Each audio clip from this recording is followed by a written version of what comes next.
Good afternoon and good morning, everybody, and welcome back to the Blind Press YouTube channel and CoffeeStream number 281. And it is Wednesday, so that means I'm joined by Skep Talk. How are you this morning, Oh, Mr. I'm Skep Talk? I'm doing pretty well. I got to spend the day with my new granddaughter yesterday, and I'm still kind of flying about Yes. that. And got Didn't the get much time to talk to you about that because I was heading off to bed. So how yeah. how is she? She's wonderful. She's just perfect. 10 little toes, 10 little fingers. Aw. Just cute as a button. She just snuggled in my arms and made little cooing sounds, although that may have been me. And we just had a wonderful time together. I just love that little one so much. I can't Yeah. even tell you. Yeah, I just kept looking at her. She has the kind of coloring and facial features of my daughter, which is Aw. really to a dad that just whoa. And It's a mini dot. It's her all over again. well, yeah, and you kind of go there because one things I said to my daughter Andrea, I said, this reminds me when we brought you home from the hospital and you were this size. You were a cute little thing and all snuggled up and swaddled, and uh, you know it's like doing it all over again, and it's just such a wonderful feeling. I I understand that some people don't want to have children, don't want to raise them, don't want that's just not where they are and Yeah. who they are in life, and that's absolutely fine. If you don't want kids, you shouldn't have them. But one of the things about having kids is you get to have that experience, and you know what I'm talking about, Yeah. that feeling of this little thing in my arms is the thing I love more than anything else on earth. There's no love like that, a parent uh, has for their child. It Yeah. just absolutely chokes me up. Absolutely, completely took me down emotionally yesterday to hold that little one in my arms. So anyway, I'm kind of gushing, but I get to gush. It's a wonderful time, and mom is recovering nicely. Good. She's really getting off on not being pregnant. She's just loving life, and Yeah, some women really like being pregnant. yeah, no, not Andrea. I was not one of them. Yeah, Um, and it's really funny because even though I don't like being pregnant, I still want like one last kid yep. because the result is is what I want, It's not just the it's so not the spectacular. symptom. Yeah, exactly. Well, you have to go through the trial, and then when the the casserole is baked, you get the casserole. Yeah. And the casserole is pretty awesome. It It's worth the baking it's worth process. it's It's worth exactly, and that's a long time in the oven, man. 9 months, and yeah. in the third trimester, the days feel like weeks. But Yeah. and I can only say that as the man who watches the process, but I've seen it enough to know that really takes a toll on a woman. It really tears women up to be pregnant and to produce a child. That's a huge tax on their body to provide all the nutrients and fluids and everything else to support another entire human being inside them. Yep. That's just beyond belief. Anyway, so it's one of those things that you're just confronted with the miracle of a new baby, and uh, I mean, you know, it just makes you feel young. It makes you feel happy. Yeah. You just a walking smile. Anyway, so we had a good time yesterday doing that. In other news, um, we've been having to dog sit my stepdaughter's dogs, and these are Oh muscular blue heeler German Shepherd crosses. my goodness. That's my best guess That as to is what they are. that is quite the These are great wow. watchdogs. These are serious watchdogs, and I don't doubt it. they're muscular, they're energetic, they love us. They absolutely are two of the most loving dogs. But the way that healers communicate, the way that it's like Australian Shepherds, Blue Heelers, all the cattle herding dogs, collies, they're all biters.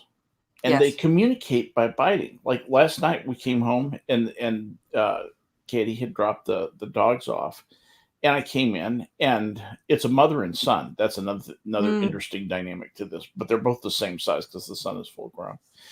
And the mother comes up and bites the crap out of my hand. I mean, just a good hard crunch on my hand. Not enough to break the skin. No. Scientific, just hey, I need your attention. And Yes. the attention was that there was a dog in the next yard barking. Do something about it. Well, I can't do anything about it. Come on in, let's have a snack. Okay. And so they got treats and all was well. But they have a bad habit of jumping up against the fence on their hind legs and pushing on the fence with their forepaws. And these dogs weigh 80 pounds, 90 pounds. Yeah.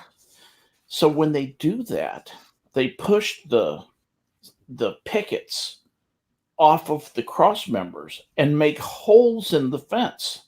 Oh, good. This way they can get at the dogs in the neighbor's yard, one of which is a pit bull that looks like it could kill anything.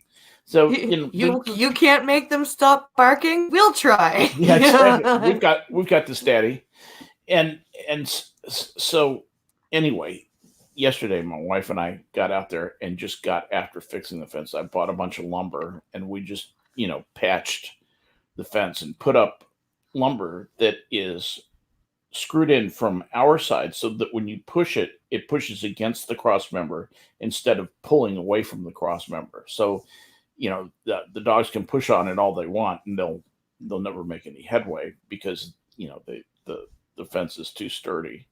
The cross beams are too sturdy for them to break. But we got out there and did that for a couple of hours yesterday, and let me tell you, at my age, doing fence work like that's honest labor. I'm not accustomed to that. No kidding. I am sore. My hands are full of splinters. I've gotten most of the splinters out, actually. They're not full anymore, but there's still a couple of irritating splinters. And I was so tired at the end of that yesterday. I was just like, kill me. That's why because you were like on Minions last night. You were just like, oh man, I was dying. And the thing was, I wasn't really sleepy on Minions. I just was, emotionally tired. Yes. From the high that I had been on with little Shelly. Yeah. And plus I was really satisfied getting the fence fixed and solving that problem, but I was also just physically tired from doing the work and having a really active day. So I hate to say it, but I'm beginning to think that old age is real. But it's a possibility. But anyway, while we were doing things like that, things of this nature, the impeachment express lurched on yesterday. It sure did. And the more things change, le plus que change, le plus la même chose. The more things change, the more they stay the same. And twas ever thus with Adam Schiff and his little Schiff show yesterday, because a guy by the name of Gordon Sonderland is testifying now, and he's changed his story from his initial story, which and it is basically saying there definitely was quid pro quo. And so so he's getting the question from Republicans who are not allowed to cross-examine him, but if they could, they would ask him, were you lying then or are you lying now? Wait, the Republicans aren't allowed to cross-examine? No, it only when Adam Schiff permits them to. And I don't think holy they're going to. Shit, I didn't know that. Oh, this is a Star Chamber proceeding.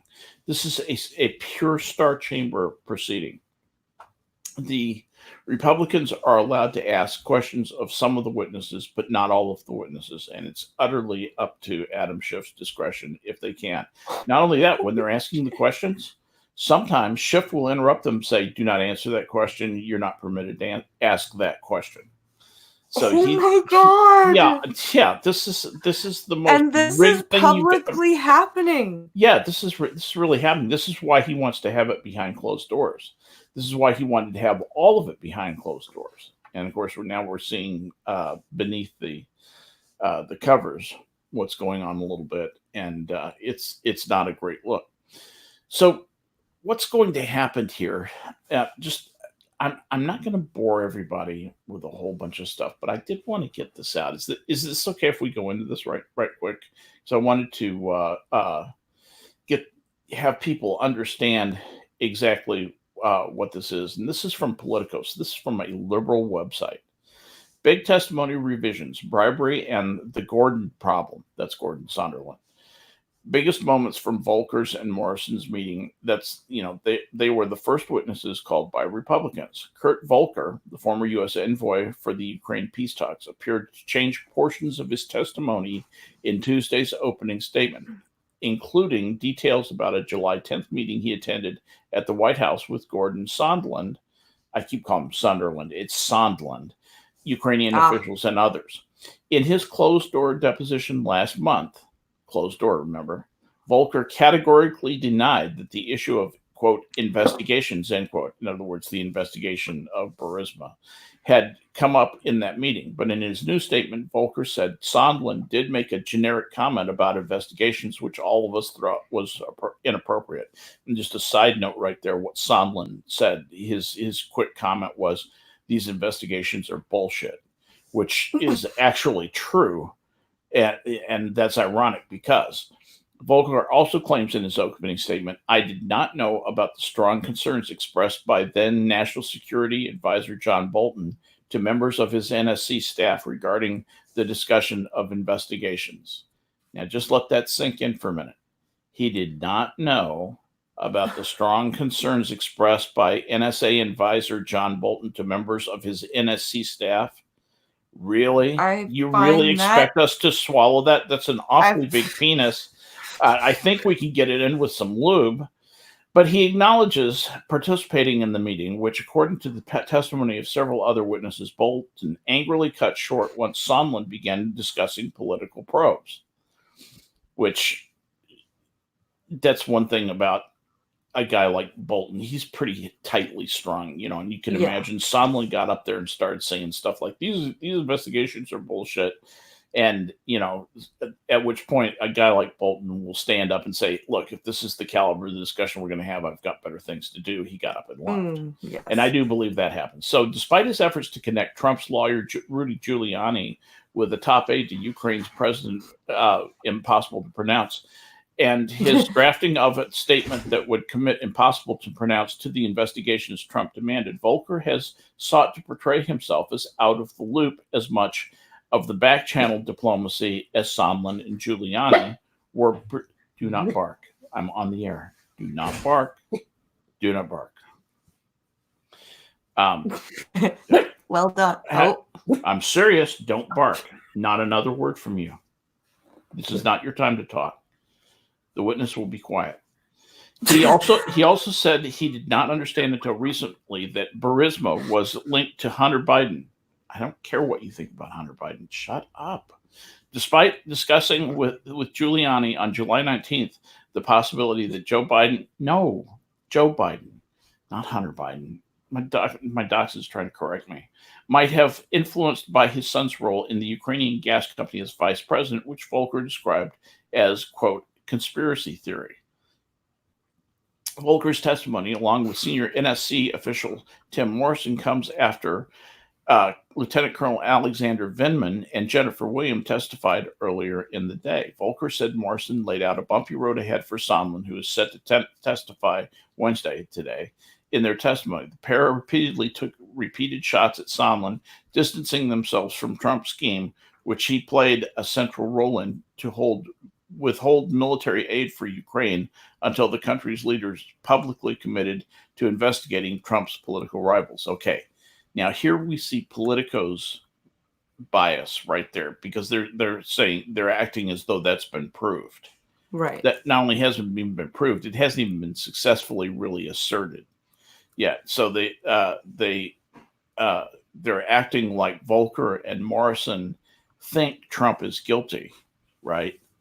And Volker and Morrison are just trying to stay away from the thing. So anyway, make a long story short, Volker and Morrison stood out in particular for their dismissive tone toward the ambassador, who Republicans will try to paint as a political crony who only wanted to curry favor with Trump, which actually was true at one time. Volker, quote, refreshed, end quote, his testimony relating to a July 10th meeting at the White House between a handful of U.S. and Ukrainian officials. Former National Security Advisor John Bolton reportedly cut the meeting short when Sondland mentioned investigations. When Volker said Sondland's reference was just a generalization rather than a specific allusion to the investigations Trump sought into the Biden family and the events surrounding the 2016 election, and that he believes such investigations might have been appropriate, he also noticed, I think all of us thought it was inappropriate. In other words, they thought that Sondland's dismissal of the idea of an investigation into Hunter Biden's and for that matter Joe Biden's relationship with Ukraine was inappropriate. So which is it then? Well, and that's the thing.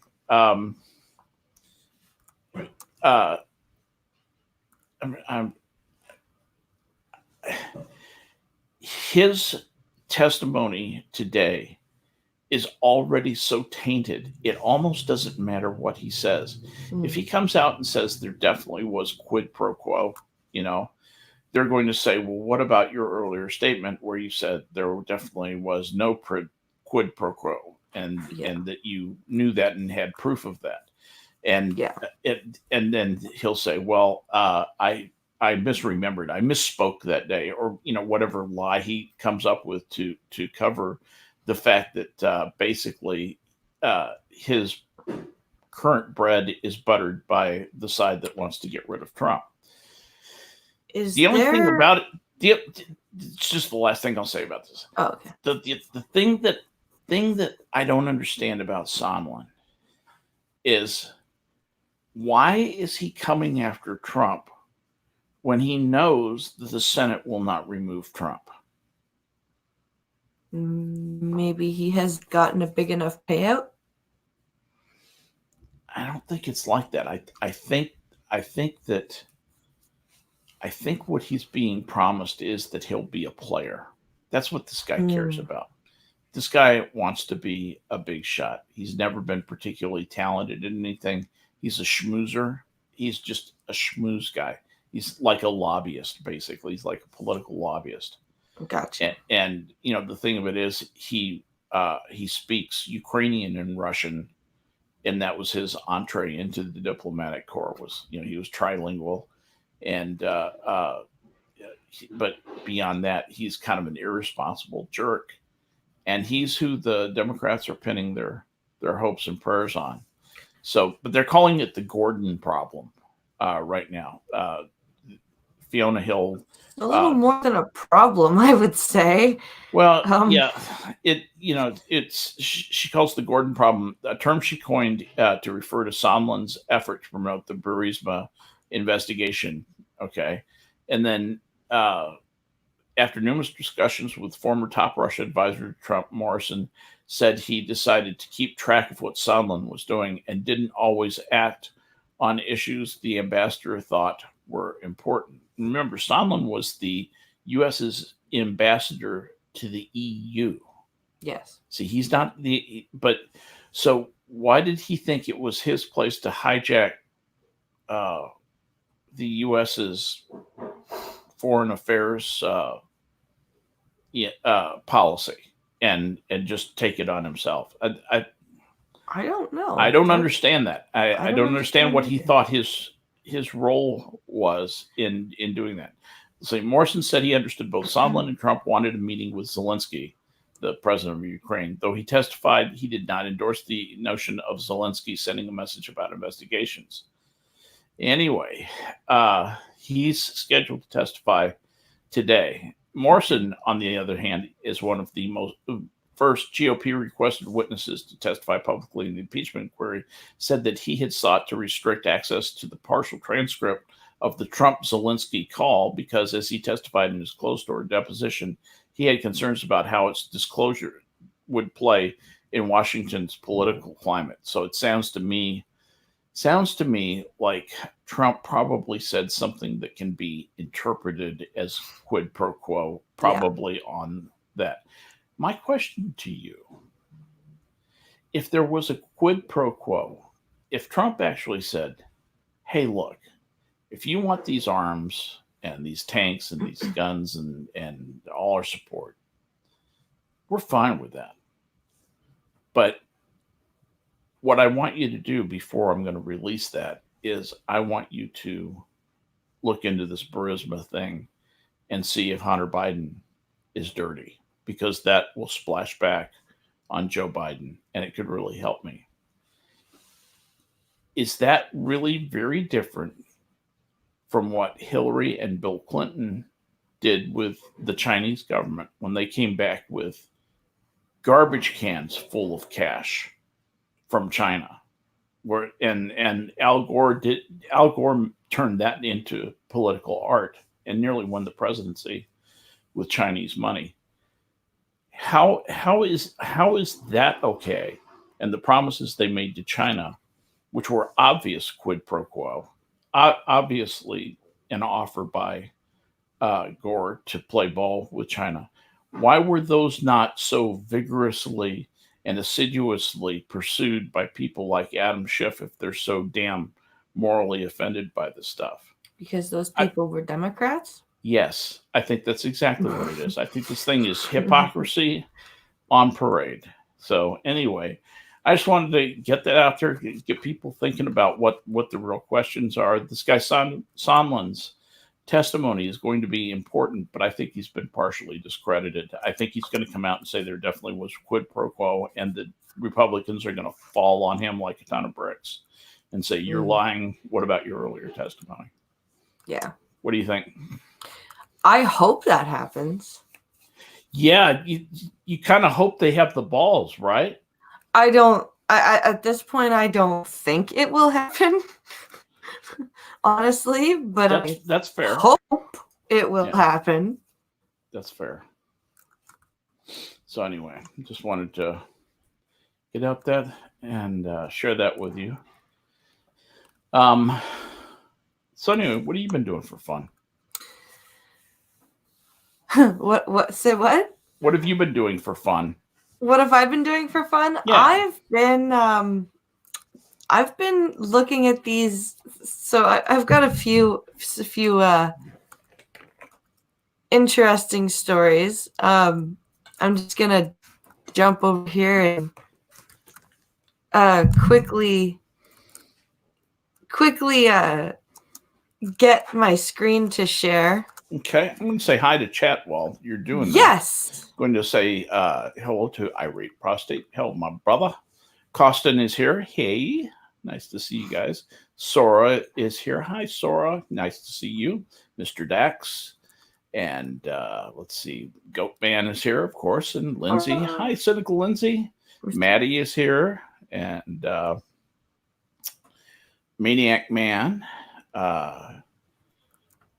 Captain Bearclaw. And that's a new person, yes, Captain Bearclaw. Nice to see you, Captain. Welcome. Diesel Dave, Rolling Bear. Maddie. I think I said Maddie already. Anyway, thanks, guys, for coming here. Don't forget to smash that like button and share the stream if you can. And we will be in business. Yeah, while Blind Press wrestles with the easy-to-use Apple interface, where we take care of you. We have everything you need, and you need everything we have. That's right, we're Apple. We control isn't it great? Vertical and the horizontal and your life. I hate Apple. However, only one way to do anything. I did fix the ridiculous notification issues that were happening. Yes. So I think if anyone was watching the stream yesterday, Yes. you will remember that I was getting random notifications popping up. And I'm not sure what happened, but it was something that got opened in Chrome. And it was this thing that going, you have a virus, download this thing right now, you have a virus. And I was like, no. So what I did was I went and cleared my Chrome browser history for the last 24 hours. And everything is fine now. So yay! That's interesting. I think probably clearing the cache data, which that also does, Yeah. helped you. I think you Yeah. might have had some malware that was It did say resident there. it did say something about clearing the cache data when I was doing that. So I think that did help. Yep. Good to hear. Excellent. And folks, that's like the first advice that I give to people who, say, I'm having trouble with this, that, and the other thing. Anything with the browser, clear your cache, clear your history, clear the cookies, clear all that stuff. You don't usually have to get rid of login data, so you can preserve that. But the rest of it, just clear it, nuke it. You don't need it. And actually have my browser set to uh, uh, clear the data every time I close it. And so that means I never have any history, but I don't use history. I don't need history. So Yeah. very rarely rely on history. It's So this story will make a ranting monkey sad. Let's hear it. It says here, oh, come on, Safari. It says, want to be an inclusive brand, Hockey Canada lauded for axing term of midget. So they're getting rid of the term of midget for like midget league. So the term midget will be dropped along with other traditional age group names across Hockey Canada program in a change that's being applauded by members of the little people community. Hockey was our mountain and we climbed it, little people of Manitoba. President Samantha Rayburn Trubick squeaked into the microphone Tuesday from Winnipeg. The governing body of hockey plans to replace categories like midget, novice, peewee, bantam, and atom with age-based designators starting next season. The change was approved at Hockey Canada's Winter Congress over the weekend. We want to be an inclusive brand. We want to be an inclusive sport, and we want to be an inclusive organization, said Mark Halliday, Hockey Canada's Vice President of Marketing and Communications, as he vomited virtue into the microphone. If there were groups that had some discomfort with the name, we wanted to look at that and make sure that we weren't putting up barriers to keep people away from the sport. Well, yeah, that sure kept them away from the sport. All those midgets who wanted to play hockey. But let that soak in for a moment. Right. And it's not even talking about midgets. It's like midget hockey is like for 3-year-olds. Exactly. That's what they mean by midget hockey. They don't mean midget hockey. Exactly. Hey, Blind Press, I'm going to have to get up and go to take care of something that's about to make a whole bunch of noise if I don't. So I'm sorry. I'm going to have to. Don't worry about it. I will carry on. A minute. I'm so sorry. I will carry on. Oh, and Duck Dog has sent over a little donation here. Let's pop Streamlabs open.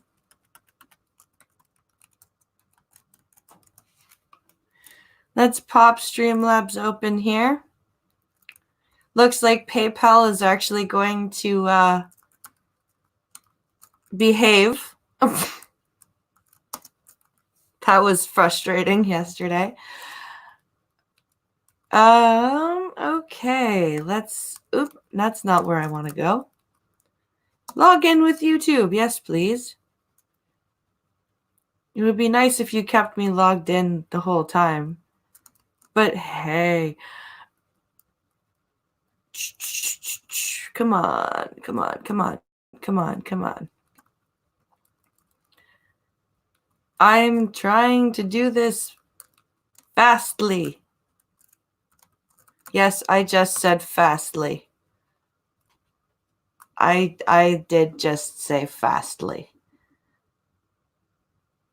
Oversensitive idiots, says Maniac Man. Yeah. And little person is not considered offensive? Yeah, no kidding. Okay. Come along, let's go faster, computer. I wish to not keep my audience waiting. Link, link, link, link, link, link, link. Yes, I understand. Okay. So, Duck Dog sent via streamlabs.com/blindpress $20 and said, attempt 5. Money for hookers and blow. Woohoo! Hookers and blow. Yay! Okay.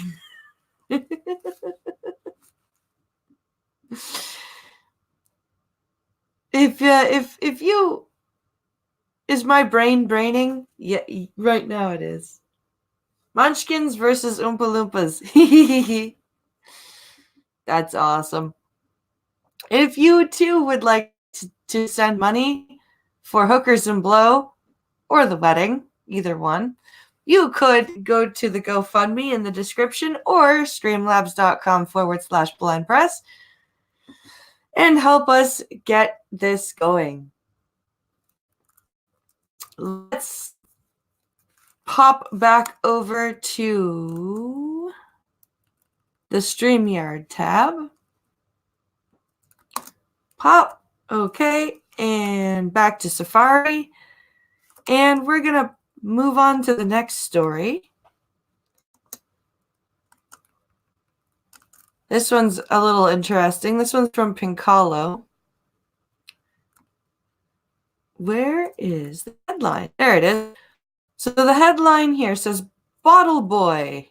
Yes, you heard that right. Bottle Boy. Man allegedly throws bottle from high-rise balcony. Because that's something you should do. Freaking moron. Didn't we just have somebody throw a chair off of a balcony? Stupid people. Oh, good. Roboting. More roboting. Yay. Stupid modem. Okay. Good Lord. Why are there so many links? I just want to get to the story. Is this Chair Girl 2.0? Is there a video of this? No, it's not. Okay. All right. So this says, is this Chair Girl 2.0? Toronto police are investigating a video posted on social media that appears to show a man throwing a bottle of champagne off the balcony of a high-rise building. What a waste of champagne. Why would you do that? Why on earth would you waste something like that? Sounds like polydub, says Mr. Dax. But not sure if he'd go to a high-rise with his vertigo. Probably not. No, it's Dipshit 1.0. There is a video, and yes, you can play it. I looked it over. Okay, I will see if the video will... it's probably down further. If you don't like champagne, then don't buy it, says Maddie. Agreed. That's probably the better option. So police said the location of the incident and the identity of the man in the video remains a mystery. The Toronto Sun was unable to independently verify the location of the video or reach out to the individual in question. The recording appears to show some kind of celebration. The unidentified man is seen throwing a bottle off a balcony while others look on. He first shakes it and then sprays what appears to be bubbly into the air and over the people gathered around him. The video does not show what happened to the bottle after it was tossed over the balcony. Let's see.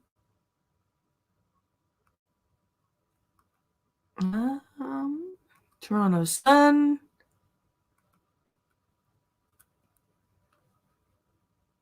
Caught on camera, woman should. That's the chair one. A popular Toronto Instagram entertainment page posted the video Monday night. It was quickly taken down. The social media post indicated the video was taken somewhere in Toronto. While police are still investigating, no charges have been laid.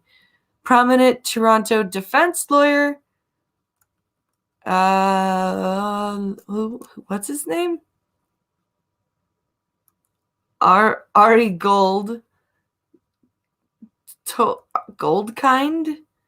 told the Toronto Sun that people are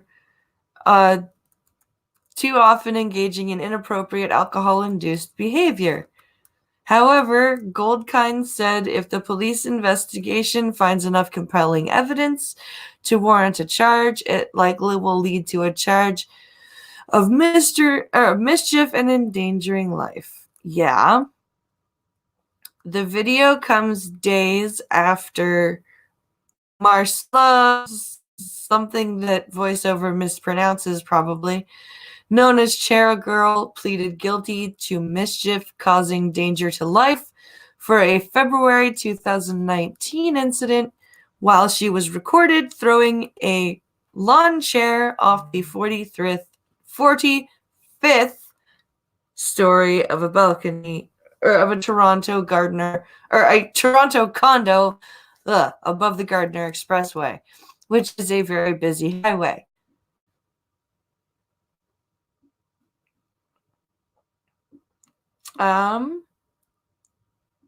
Let's see here. Oh, Zaya. Marcella Zaya, 19, was dubbed Chair Girl after she allegedly tossed patio figure. Oh, okay. There's the video. Where's the video of this idiot?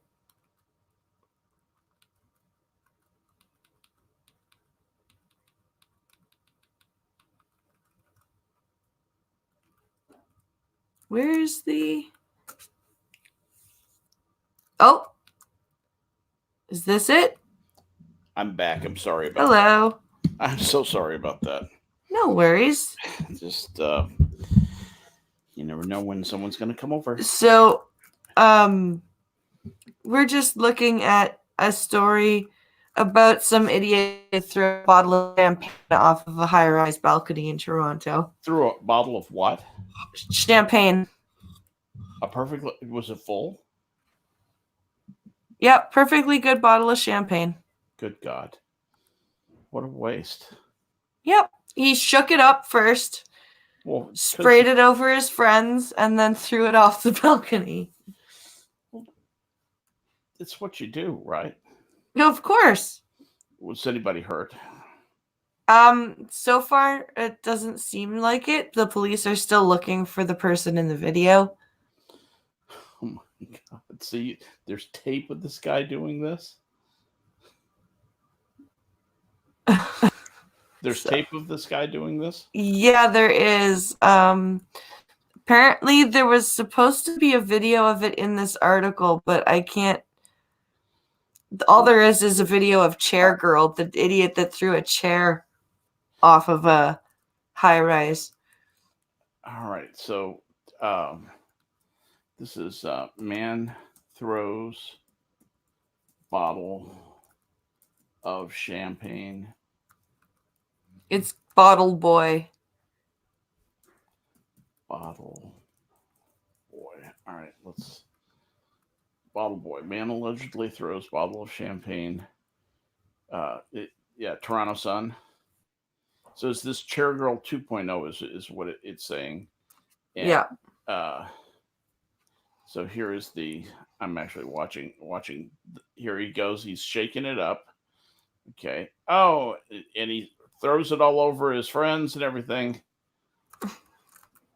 And then he just pitches it over the side. Holy shit! He really did that. He really did this. Oh my god. Do you want me to share my screen and show this? Oh yeah, could you do? Here, let me go stop sharing mine. Yeah, stop sharing your screen and then let me find this. I'll stop sharing my screen and then you can. I have to figure out. You can show how to share yours. my screen. How do I share my screen? Oh, come on. Click on Get share. out of the comments, damn it. That's better. I'm going to share my screen and stop screen. There we go. Okay, and here's my screen coming. Share. Do I need to do anything or will it It should be.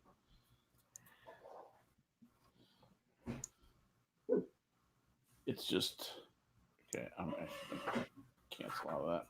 All right, screen sharing was canceled. Let's try it. All right, click share. All right, click share screen. Okay. Now I'm going to. Here we go. Okay. And choose what you would like to share. Okay, I'm going to share that. And okay, now add me. Now my. You have. Let me see if you're. There it is. Add to stream. There we go. And then. Can you see this now? All right, guys, let's see if you can see the video. Okay. Because your screen is showing. All right, and now I'm going to do this. Okay, and here we go. Tell me if you can see the screen. If you can see this. Yep, they can see it. Call to Krell says they can see it. Oh, I just realized it's.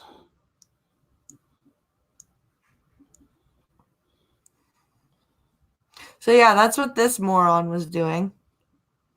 All right, I want to. Let's see. Hold on. I'm going to refresh this page. I see what you're running into. I see exactly what you're running into. All right. Now let's see if we get down here, and we should be able to get rid of that. And okay, here we are. All right. So can you see him shaking it up? There, he's shaking it up. Now he's just sending champagne all over the place, and he throws it over the edge down just amazing 10 15 floors down to the. Yep. All righty, I'm gonna stop sharing. Isn't that amazing? Yes, that was just phenomenally stupid. What a waste of and I don't drink, right? What? But Jesus, what a Did chat see that, by the way? It was chat see that. Call to Krell said that they could see the video, so that's good. I'm actually looking at the watch screen, and it's finally coming up. Okay, good, excellent. And then you see him just pitch it off. Yeah, there it goes. All right, hey, no problem. Oh, fucker, douchebag. What a douchebag. What a loser. You know, Toronto police are investigating a video posted on social media that appears to show a man throwing a bottle of champagne off the balcony of a high-rise building. Police said the location of the incident and identity of the man in the video remains a mystery. The Toronto Sun was unable to independently verify the location of the video or reach out to the individual in question. So that could have happened in Thailand for all they know. The recording appears to show some kind of celebration. The unidentified man is throwing a bottle off the balcony while others look on. He first shakes it and sprays what appears to be bubbly into the air at the people gathered around him. The video does not show what happened to the bottle after it was tossed over the balcony. I'm thinking it broke. Gix Buzz TV, a popular Toronto Instagram entertainment page, posted the video Monday night, and it was quickly taken down. The social media, but the internet is forever. I do love this. The social media post indicated the video was taken somewhere in Toronto. Police are still investigating. No charge has been laid. Prominent Toronto defense lawyer Art Goldkind said that told the Sun that judges and people too often explain away inappropriate alcohol-induced behavior. Goldkind said that if police investigation finds enough compelling evidence to warrant a charge, it would likely lead to a charge of mischief endangering life, which is probably fair. Pincalo says, I've seen Formula One racers do that with thousands of dollar bottles of champagne, but tossing it off the balcony is a no-no. I think he means the shaking and the spraying, but tossing it is a bad thing. The video comes days after Marcella Zoia, known as Chair Girl, pleaded guilty to mischief causing danger to life for a February 2019 incident where she was recorded throwing a lawn chair off the 45th floor of a Toronto condo above the Gardiner Expressway. Her grandmother, who was seated in the chair at the time, survived the fall and was reduced to That's not actually what happened. No, that's try and church it up a little bit here. The Crown is calling for Zoya to be jailed when she's sentenced on January 20th. So there you go. Don't do that, people. Don't do stupid stuff like this. It's so easy to not be stupid. It's amazing. So I am going to go back to share my screen. Yes, ma'am. What are we doing here? Hold on. I don't need that. And, we've got some new people in chat to say hello to while you're doing that. And again, I'm really sorry for the interruption. I'm here at home during the day, and I just have little control over my life, evidently. All You Need is here. Red Chaostry is here. Dectran is here. Bobby Reichbeard, Red Chaostry. Gunfox has just come into chat. Hello, Gunny. Here. Hey, Gunny. Gulf City Cult of Krill is here. Pen Callow is here. Said, I've seen Formula One racers do it with thousands of dollar bottles of champagne. Oh, that's what you were talking about. I didn't know that was he's seen, I think he means like he's seen them shake it and spray it everywhere, but to toss it off of something that high up is just that's strange. Gunny's at work. It's retarded. Appreciate you joining us, Gunfox. Yeah. And All You Need is here, by the way. So good to see you. Old friend from watched many a monkey stream together. Seamus. Hello, Seamus. Boy, the gang is all here. It's really wonderful with everybody, showing up like this. I just think it's wonderful. This article is weird. It says victim of feather duvet lung. I know that's not voice. That's not me mishearing voiceover. I'm reading it too. Victim of feather duvet or duvet lung. Okay. Tells how he unknowingly became severely ill from his bedding. Okay, dude, you're not supposed to breathe your fucking feathers in your blanket. Well, is That's it like not. an allergic reaction? Is that kind of what we're dealing with here, or what? I don't know. Let's see. So let's Come on. Of course, there are so many goddamn links. Link. Okay, here we go. Link. Oh. And it fucking me to the end of the fucking web page. Thank you, Safari. Okay, let's try this again. All I can do is laugh. That's all I can do. Seriously, that's all I can do. Okay. So, Martin Taylor has swapped his feather-filled bedding for hypoallergenic sheets after his duvet caused such severe lung injury he could barely crawl up the steps to bed at night. Weird. On reflection, he should have stayed on the sofa. It calls his duvet a fluffy feather duvet. Say that 3 times real fast. Okay, it injured his lungs. Can I help you read this just for? Yes. Okay. In 2016, Taylor developed feather duvet lung, in quotes, a form of hypersensitivity pneumonitis, or bird fancier's lung, of which feather duvet lung is a rare and underappreciated subset. Underappreciated, undervalued, The condition, right, really. The condition results from inhaling organic dust from duck or goose feathers, like you do, found in duvets or pillows. Doctors warned Tuesday in the journal BMJ Case Reports, and no, I don't want to do, probably Bird Management Journal or something. Repeated exposure to the air sacs and airways, or the alveolar sacs and the alveoli in the lungs, become severely inflamed, causing progressive and potentially irreversible scarring of the lungs. So it is actually a serious thing. Soon after he and his wife acquired a feather duvet and pillow, having formerly had synthetic bedding, Taylor of Aberdeenshire, Scotland, began experiencing malaise, fatigue, breathlessness. Believing that he had joined the Scottish National Party, Dr. Owen Dempsey, a consultant chest physician at Aberdeen Royal Infirmary, and colleagues reported Taylor couldn't stand or walk for more than a few minutes without feeling like he had to spend a whole bunch of money that wasn't his and that he was about to pass out.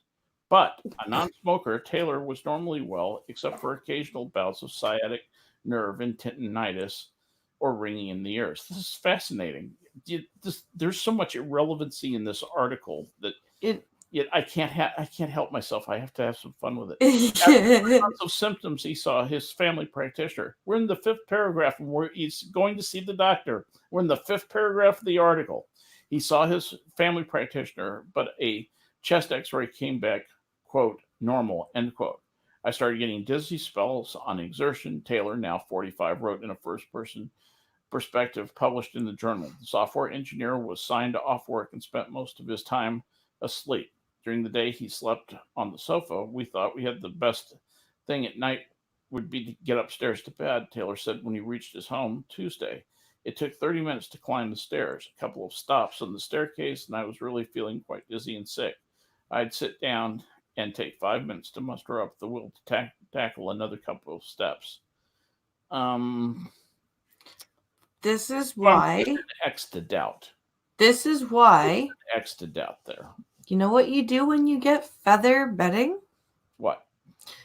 You buy those wonderful microfiber under like for your pillows. You can slip covers for the slip covers for your pillow, right, and a duvet cover. Yes, for your duvet. Right. That zips up. You don't put a cotton pillowcase on it and call it good. No. Okay, of course, we didn't know at the time that by me going to bed, I was actually making the problem worse. He woke constantly at night feeling breathless, as if he was suffocating. Taylor's GP called Dempsey for advice. During the phone call, Dempsey pulled up Taylor's chest x-ray on his computer screen. The one initially reported as normal. Lungs normally look fairly black, not jet black, but they look pretty black, Dempsey said. Taylor's looked gray. That was the first. The only problem was the radiologist couldn't tell the color black from the color gray. Otherwise, it was fine. Okay. The jigsaw. The other came when Dempsey called Taylor for more information. Taylor sounded alarmingly tachyphobic, tachypnoic. What On the hell is answering his that? phone, his doctors wrote, meaning he was seriously winded, like breathing really fast, and shallowly. Fast, shallow breath is what that means. As I just haven't seen that word in years. As if Taylor had just sprinted 100 meters and not simply walked from the living room to the kitchen to pick up the phone. Dempsey began assembling Taylor's history. He and his wife lived in a warm, dry house. There was a loft or attic which he rarely entered. Blah, blah, blah, blah, blah. Irrelevant. Then Dempsey finally asked him about the betting. While doctors are typically taught to ask people with breathing problems whether or not they have pets at home, including birds, history taking does not usually extend to asking about feather exposure in duvets and pillows, Dempsey and his co-authors wrote. It's an important oversight given the huge popularity of feather bedding. In the UK alone, 7.6 million duvets were sold in the first 4 months of 2015. The authors reported mostly to S&P party members. Symptoms of feather duvet lung can be nonspecific, a vague feeling of malaise or flu-like symptoms to acute breathlessness of 4 to 8 hours, blah, blah, blah, blah, list of symptoms. His blood test came back negative. Well, yeah, except for oddly abnormal levels of antibodies against different avian proteins. They should have been thinking like parrot fever, like psittacosis or something. That would have been justified, to think he's incubating psittacosis, which is really a very serious disease. His immune system was primed and quite aggressive towards bird protein. CT scan showed ground glass mosaic pattern in both lungs. Air was getting in some bits of lung better than others. God damn it. Well, More. You're gonna have to read the rest of this. Anyway, no worries. Make a long story short, bad things happened, and I'm gonna have to go quiet some people down. No worries. I'll be right back. Sorry about this, kid. I don't know why my life is doing this to me today. No worries. So let's see here. We're gonna move on to this article right here. Pinkala found this and retweeted it. And I just had to grab it. So, today is the Trans Day of Remembrance. And 311 trans people were murdered this year. Oh boy. This is going to be good. All right. Here we go. Let's do this. Here we go. Come on. Oh, fuck you, Safari. Come on. Be nice. You loaded just fine.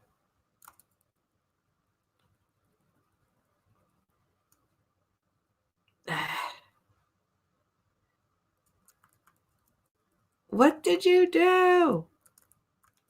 Blind, why did you have to touch the touchpad? Here, let's reload the web page.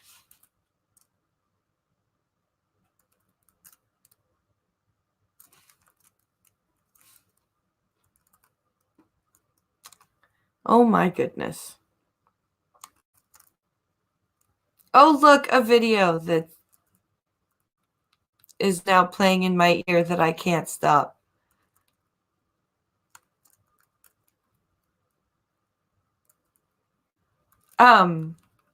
At least you guys can't hear it and I won't get struck for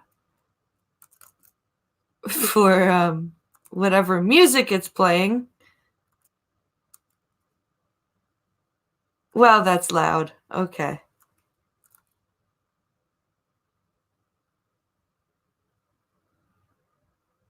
Okay. Let's see if I can pause this. Let me see if I can. Let's see if I can get this to shut up. Come on.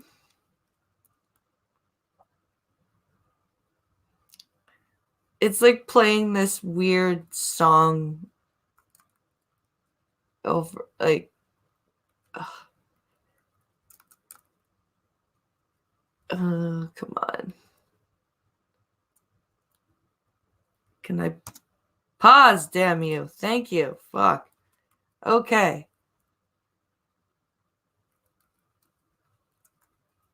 Well, thank God that video was almost over, but still. Jesus, that was aggravating. Okay. Let's get this over with, shall we?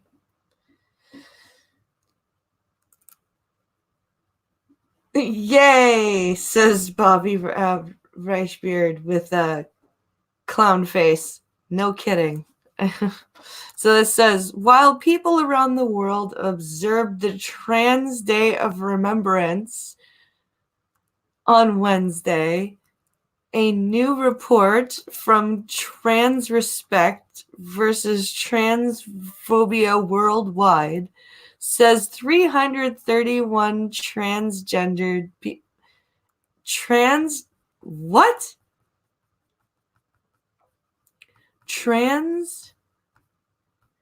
transgender diverse people were murdered worldwide between October 2018 and September 2019. Brazil had the highest number of these hate crimes, with 130 killings reported. Mexico had 63, and the U.S. reported 30. Okay, 331 people worldwide. And you feel the need to have a Trans Day of Remembrance? How many suicide? Oh, God. You see, that's a hate fact, Irate. You're not allowed to know that. Mr. Dax said, so from the total killed, from the total murdered, about 39% in Brazil, 19% in Mexico, and 9% in the US. Yeah, it's almost as if trans people have, protection and rights in the States. Isn't that weird? What? Why, says Pincalo? Do these numbers finally coming through? Wait, what?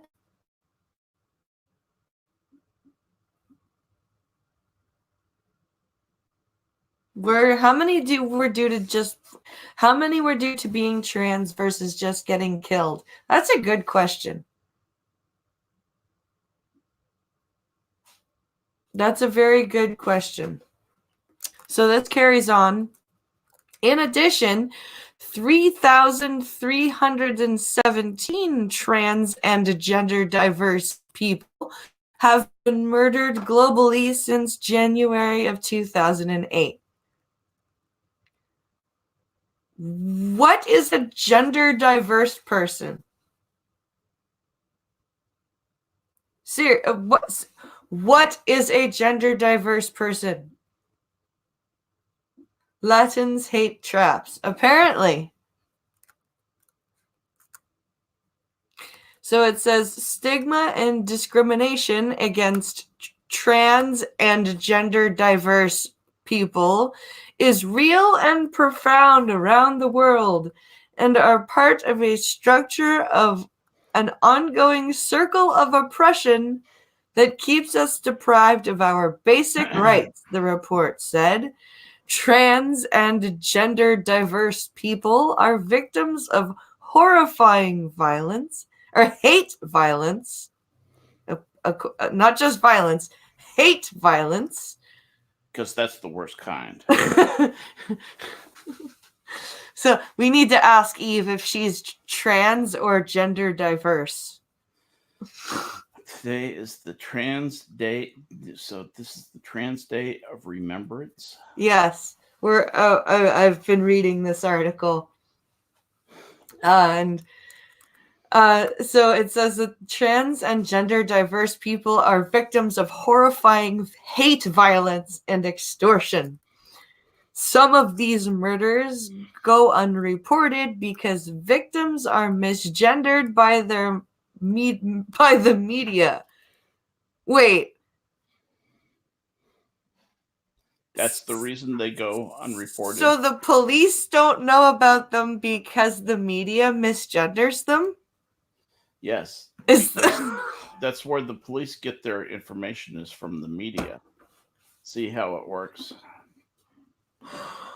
Holy shit.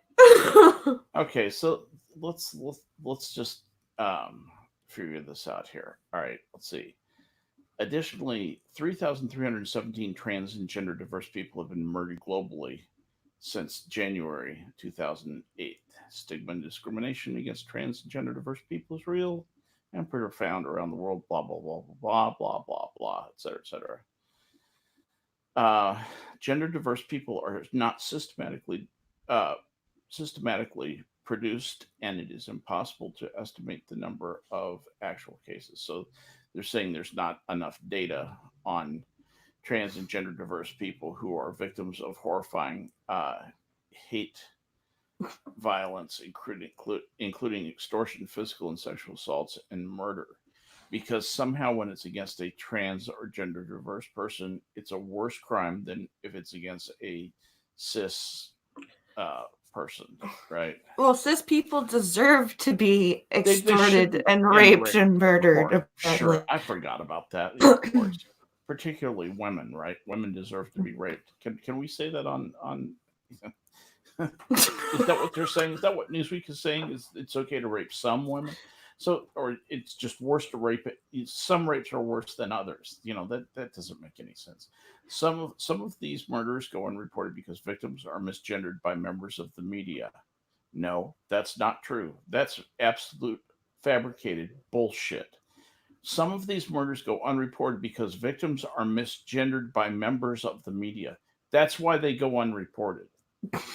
That's why they go unreported, right there. There's your problem. It has nothing to do with the fact that, especially in the countries where the murder rates are, like Brazil and Mexico, it has nothing to do with the fact that being trans and gay is still highly taboo in Latin culture, and their family is not going to go, hey, my trans kid was killed. Some conservative Catholic family in Argentina accepting a transsexual, not going to happen. They'll take him out to the back 40 and shoot him and bury him in a shallow grave, like they did all his cousins. You know,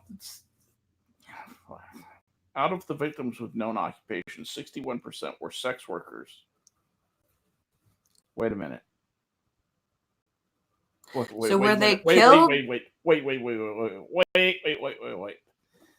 Out of the victims with known occupations, you with me so far? So 61% were sex workers.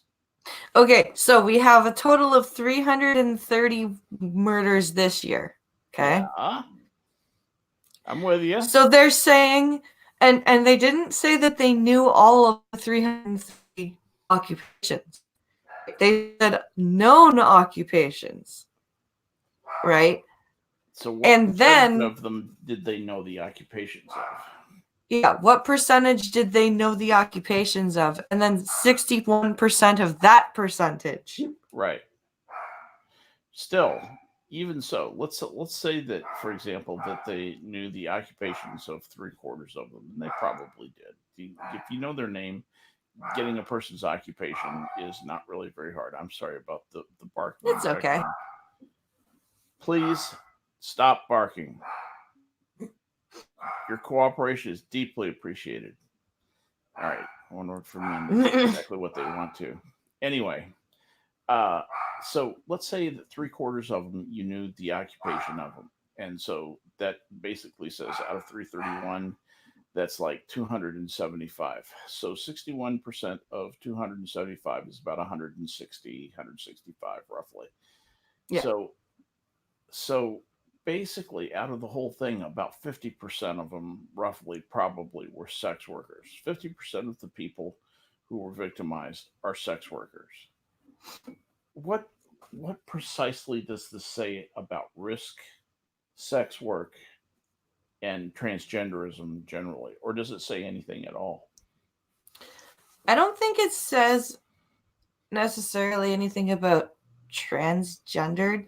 I think there's a lot more, unfortunately, there seems to be a lot more um, of experience of sexual abuse, Yeah, like being victims of sexual abuse. I've got a slightly different take on this. Um, oh, I I'm, think I'm, like you're seeing families turn transgender people out away from the rest of the family. I think well, they're that's where abandoned. I was, Or are you well, I going there? was gonna say it's either that, it's either that they've been abandoned by their family and they have no other choice, Yeah. right? Or um, there's some sort of because a weird thing about a good amount of sexual abuse victims Yeah. is they tend to end up being more promiscuous. Yes. They either go prudish, right, Right. or they go crazy. Um, so I think it could be a mixture of those two things. I think it could be the much higher percentage and likelihood of being turfed by Mm. your family, especially in a country like Brazil or Mexico, Yeah. um, mixed with the psychological effect of possible sexual abuse. Yeah. Yeah. I agree. I mean, there are a lot of things that push that can act push transsexuals and gender non-specific folk, gender non-conforming folk to the margins. There are a lot of Yeah. societal forces that can do that, and they wind up in situations where they are living in a riskier lifestyle, and every day they take risks that are a prudent person would not, burden themselves with. He Yeah. talks about transgender women of color are living in crisis. I'm not sure you can back that up. Transgender women of color are living in crisis. So every single transgender woman of color is living in crisis. I don't think that's possible to back that up. Well, okay, but what about white trans women? Yes, What happens to them? especially black transgender women, said Human Rights Campaign President Alfonso David. Every one of these lives cut tragically short reinforces the urgent need for action on all fronts to end this epidemic, from lawmakers to law enforcement to the media and our communities. We need more money. My foundation needs more money. We can only do this with tremendous amounts of money from the government, he added. Okay, maybe I added that. You may Information, as well have said that. really. Informa- Information from the HRC, and I see Hillary Rodham Clinton when I see that, from the Human Yeah. Rights Council, says that 91% of the trans women killed in the U.S. throughout 2019 were black. 91% were black. That's an Of overrepresentation. 9%? 91%. 91%. No, I know, but because the total of the 331 in the up in the top of the article, Yeah. it said the highest amount was Mexico or Brazil, second highest was Mexico, third highest was US. Reported 30. I see what you're saying. So 30 murders. So you're saying 91% of 30 murders, which would be 27.2. like,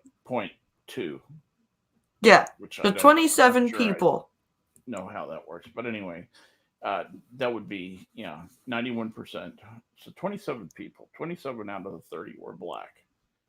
27 out of the 30 were black. Do we start to say there might be a statistical anomaly with black trans women? And are we forced into saying, well, it must be because they're living in crisis, whatever that means? See, I'm trying to figure out here, okay, if you've got 61% of these murder victims working as sex workers, No. regardless of whether you're trans or not, being a sex worker is not exactly safe. No. Right? Not. So there's that. I don't know why anyone's not looking at that. Because it's not politically correct to do that. So that's true. Sit there and let those people die rather than. This is just really irritating. Well, Cult of Krill had a good point. He said, Day of Remembrance, like it's on par with Memorial Day, the media is trash. It is. I agree with you, Krill. I absolutely agree with you. And, you shouldn't get a Day of Remembrance because of the way you were born. Yeah. I'm sorry, that's just not how that works. No, I would agree with you. I just. You ain't that special. Yeah. Yeah. That's the truth. Like, I understand that there is a minority of people that are trans, but you're still not that special. No. You're just not. Black transsexuals doing sex work are more likely to get killed than cis white normative housewives. Yeah. Yeah, that's not a newsflash for me. It's just not a newsflash for me. You take your chances when you go out on the margins of society like that, and for us to say no, we have to accept all that stuff. We have to change the way we think and live. About all these things. No, nobody can force me to do that. Yeah. Criminals are going to criminal, and there are going to be malicious, hateful, sadistic people out there who just enjoy taking the lives of other people. That's how they get their kicks. Yeah. And murder is murder. Murder of transsexual is not worse than murder of a heterosexual. It's just not. Hate crime laws are bullshit. And, it's already illegal to kill somebody. Prosecute them for that. The penalties are tremendous. Yeah. This virtue signaling fad of having hate crime legislation because we want to do something for the community. That's nonsense. It's absolute nonsense. So, anyway. So, how would you feel if you were, let's pretend that you have the age to have kids again, and you and your wife decide, no, we're not quite ready yet. Mm-hmm. And she decides, I don't want to go on birth control, honey. But hey, they've just made birth control for men. All it takes is a shot in the dick. Yeah, I saw that. The injections into your penis. You know what happens when I think of injections to the penis? Birth control. Believe me. You just keep that focused in your mind and you'll have automatic birth control. Yep. You'll take up interior decorating and stuff. Your penis will be like, sex? Nah. I'm just gonna crawl. I'm gonna be hiding up here right now. The balls retract Wait, I back can into have the landing sex. gear. It's like, you're telling me I don't have to wear a condom if I get this shot in the dick? I'll take the condom. Like that's what I would say if I was a dude. That's what I would say. That's awesome. Oh my god. Yeah. And of course, this is we're going to being give you an injection in your penis to prevent you impregnating somebody. That'll do it. That'll you inject saline in there, and that would do it. And of course, it's India that's starting this. Right. Of course. You may feel some pressure. So it's so this says with men with men, would men endure a shot in the penis to prevent pregnancy? Indian researchers think so. Okay. All right then. Maybe it's because you guys have a slightly more people over there. Wait till they find out there's a pill for this. Oh my god. Or IUDs or exactly. What do you mean? I've been shooting this into my penis and there was a pill for this? Wait. Are you telling me that my wife can just have this little device put in her uterus and we don't have to do anything? What the hell am I getting needles in my penis for? Oh my god. That's so this backwards. So this says the Indian Council of Medical Research, a government-funded biomedical research agency, has successfully completed a clinical trial of an injectable male contraceptive. The Hindustan Times reported, the product is ready with only regulatory approval pending. Good. From the pending from the government, Dr. Sharma, of course. Yeah, Dr. Impossible. Senior scientist with ICMR told a local news outlet, the trials are over, including an extended phase 3 clinical trials for which 303 candidates were recruited with a 97.3% success rate, no reported side effects. Bullshit. Yeah. Bullshit. Penis may be sore. Bullshit. There are no side effects. Yeah, soreness at the injection site possible. Unless you have a numb penis, in which case, why are you having sex in the first place? That doesn't make any sense. That's crazy. But why do I know? Why do I know, as sure as I'm sitting here, that this is going to be the favorite new method favored by the feminists in the United States, in Canada, and the UK, and Australia? The feminists will be all in favor. It's time for men to take responsibility, and I want to give the injections. Yeah. It's only a prick in your prick, says Mr. Goatman. Exactly. It's only a prick in your prick. Boy, that's a great idea. I actually had some pretty great ideas. Some news stories. I have another news story if you're interested before we go. It's short. Okay. And this is from California, in the capital of California, Sacramento, California. California's state government has announced it will agree to build a wall, as President Trump has been pushing for, except that this wall will keep people in, not out. People trying to flee the communist state in U-Hauls in search of a better life will be greeted with a large concrete structure running across all exits from the state.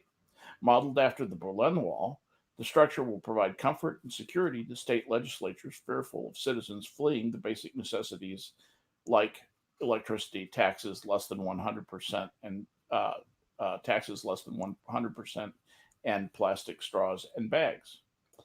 The rest of the country all pitched in for the wall, too, so Governor Newsom only needed to raise income taxes by a few percentage points to fund it. We realized President Trump was right. Walls actually work, said Newsom in a ceremony where he cut a ribbon signifying the opening of the wall. It's just that they're a lot better when you use them to keep people in. Just look at paradise states like North Korea and the USSR. We should be following in the footsteps of these progressive leaders and not be dragged back into the dark ages by other more regressive states in the Union. This is a Babylon Bee article, isn't it? Possibly. Newsom then led those gathered in a solemn hymn of state worship called Great Leader Newsom, Ever May He Reign. The wall will also have barbed wire atop, guard towers where state snipers can perch, and a 100-foot wide moat filled with sharks and bears just to make sure no one escapes. I think that's a great idea. Sharks actually. And bears. And bears, yes. Bear sharks even. Also bear sharks. So there was that. But the one that I really liked, the article that I really liked was from a Pew Research. I think this was a Pew Research. Yeah. Groundbreaking Pew Research study findings. A new Pew Research survey found that 100% of pews are uncomfortable.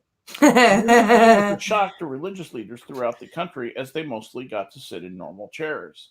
In Pew Research Center, telephone surveys conducted in 2018 and 2019, 65% of American adults described pews as hard, unyielding, and painful. 30% of those surveys said sitting on a pew is worse than sitting on the sidewalk naked. 5% said that they blamed pews for their extensive back problems.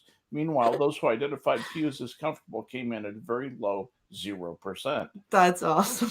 Both Protestantism and Catholicism agree on the discomfort of pews. Even atheists who have spent time in church agree. Pew research found that pew discomfort is one of the most unifying view among all denominations, sects, and religions. In fact, even millennials who are declining in church attendance still agree that pews are not very comfortable. Visit the Pew Research website to read the extensive 750-page report. The Babylon Bee. That's awesome. The park every once in a while. I thought to end the stream we'd have something to smile about and take with us today. I love the Babylon Bee. They're hilarious. They're what the Onion should have been. You know? Yes. It's like Gandalf. I am Saruman as he should have been. The Babylon Bee is the Onion as it should have been before it surrendered to Sauron. Oh my goodness. And on that note, my friends, you have spent another hour and a half with us, and I hope you enjoyed yourselves, because we sure did. Yeah, we had a good time. I'm sorry about the interruptions. It's all right. They happen. A little uneven sometimes. They happen. Yeah. So, of course, because Skep Talk and Sanguine switched nights, there will be no Minions of the Zoo with Skep and I tonight. That was last night. Yep. But tune in next Tuesday. Yes, tune in next Tuesday for that. Maddie, check your DMs. I'm going to send you a message in a bit. If I can shill something that I have not shilled before. Yes. We do a Lord of the Rings stream on Sunday, and we do it at 11 o'clock, I think, Central Time. I think she says noon Central, or maybe because it usually starts around 1. Yeah, it starts around 1 my time. It's 1 o'clock your time. That's right. It's noon. I always think it starts at 11. I have to wait for an hour. For some reason, I've just got that in my brain. But anyway. It starts at noon Central Time, 1 o'clock on Sundays, and we sit and discuss all things Lord of the Rings, Silmarillion, anything. If it's Middle Earth, we talk about it. So if you're interested in something like that, it's Maddie, me, and a really brilliant guy, a historian by the name of Tim Kronsel, who we refer to as the Sage. And cool. Between the three of us, we have a pretty good time talking about that. Also to shill the Star Trek stream on Saturday, and that's at 11 o'clock. 5. Yeah. Oh, that's right. 5 Eastern. Yeah, 5 Eastern and 4 Central. And we changed the time on that. I forgot about that. Yeah. And it's your turn this weekend. I get to lead it off this time, and so come and join us. We're going to have big fun. And do you have a guest for Friday? That's what I was gonna DM Maddie about. Okay, cool. So you're trying to set that up. Come hang out with me on Friday. Maddie, take a break from news editing. Yeah, Maddie's an awesome guest, and yes, she's really a professional caliber streamer. I mean, she really knows what she's doing, and I just enjoy spending time with her on stream, and the two of you together, that'll be more fun than the law should allow. So that'll be great. I hope she can make it. That would be very, very cool to have her as a guest. See, what else did I want to ask you about? Tomorrow night, Prosperous night as well. What's that? For Minion. I was going to say tomorrow night to chill for Prospero. And I think Skep and I will be there. Yes, we're very likely. Tomorrow night. Yeah. We'll both be on with Prospero. And that's, it's basically a continuation of any time Blind Press, Prospero, and I get together. It really is.